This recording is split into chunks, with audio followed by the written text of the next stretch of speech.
Previously, we talked about the idea of FusionReactor expanding into new languages and monitoring these greater holistic environments. And to see that in action, we need to have an app that will do this. So what we've done is we have created a hypothetical store. So this store, it has a front end running in Lucee. It's got 3 replicas and it has FusionReactor to monitor.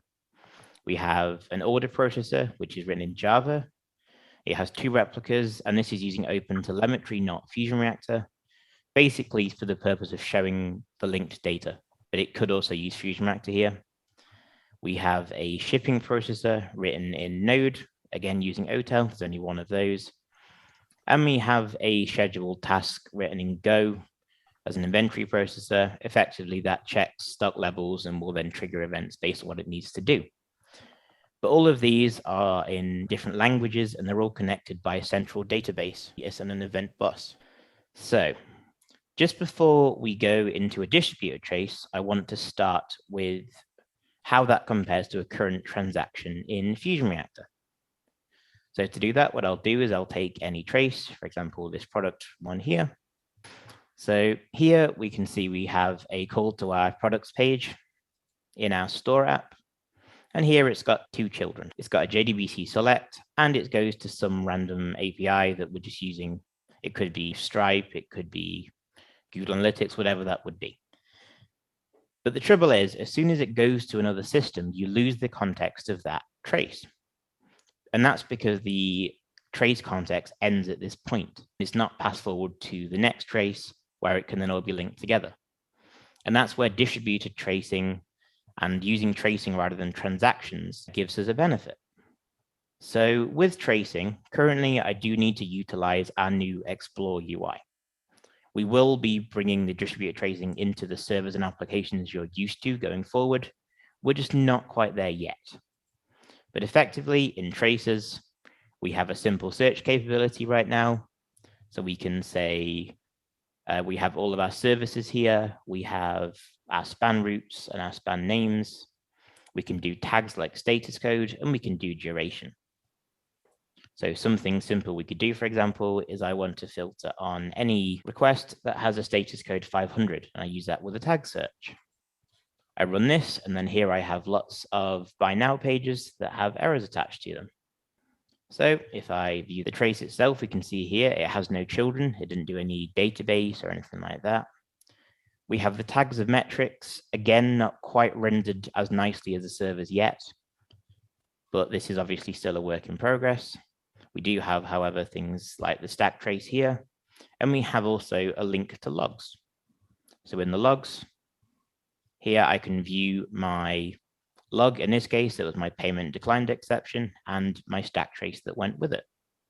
So we have error context on transactions, not exactly like FR, but in a similar way at the moment. Now for distributed tracing, what I'm going to do is just go back to our tracing view. And then in my search, I'm going to look for my order processor, because this is the second in the chain called when you buy something. And I'm going to run this query, and then I'll see my traces. There is currently an issue with trace naming with linked ones, which is why we see this root span not yet received, but it is something we are aware of. Now, viewing the trace here, this is where we see a full distributed trace. And I'm just going to collapse this view to give us a better visual. So here, our store app, someone calls our buy now CFM page. This does a HTTP post to our order processor, which calls the process order method, generates an invoice, upserts the DB with some SQL queries, produces to Kafka, and then our shipping processor picks off Kafka and does some HTTP requests based on this. So this is a full distributed trace tracing 3 different systems. Now, the benefit of doing this as opposed to a normal trace is, let's say we had an error in our shipping processor where it pulls off Kafka. And it's because it expected data and it got the wrong values, or the message was incorrectly formatted. We could trace that and say, what happened was my generate invoice threw an error, which threw some bad data in the invoice. That got pushed to Kafka, and when it was pulled from Kafka, that was the error. But you can trace back to the root of the problem rather than seeing just the data for the shipping processor, figuring out it had an issue, but having to go back to find the root cause. We also have a node graph here, which essentially breaks down the transaction into an easier to read journey. So we can see our buy now page does a CF-HTTP.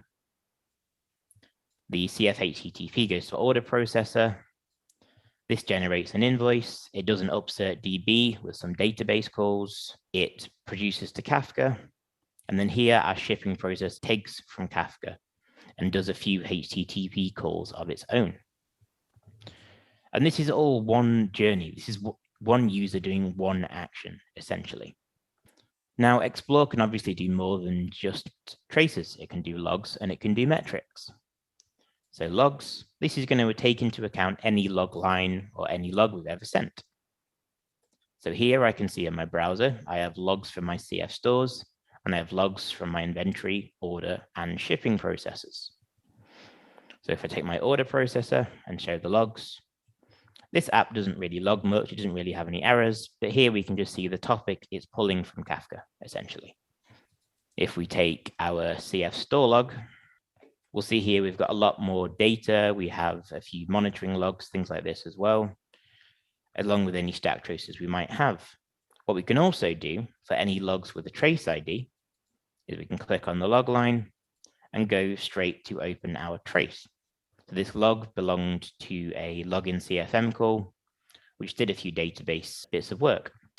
Now this log explorer is a bit less rich compared to the logging events that we have released. So it has the same query functionality, but there's a lot more of a hands-on approach in terms of writing the queries, using the filters, things like this.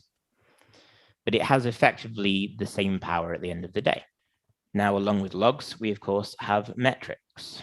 And here, what we will see is that I'm sending probably close to 500, maybe 750 metrics here. So there's a lot of metrics, some for database, some for Node, some for Go, some for Java, some for CF, some for application. And they're all mixed in here, but we can use filters to trim that down, if you will. So if I look for my order processor, we'll see here we have all the metrics for our Node process, Java process, all that sort of stuff. And I want, for example, the CPU, and I want the CPU seconds total. Now, if I use the query, we'll see that's a constantly increasing counter. But just like logging, we can do functions. This is already suggesting we do a rate. And then we more see the true value because it's looking at the rate of change as opposed to a counter continually increasing. But you have the power to query metrics, run rates or count or average functions of metrics. And we could, of course, combine two metrics together in a similar way the logging can now.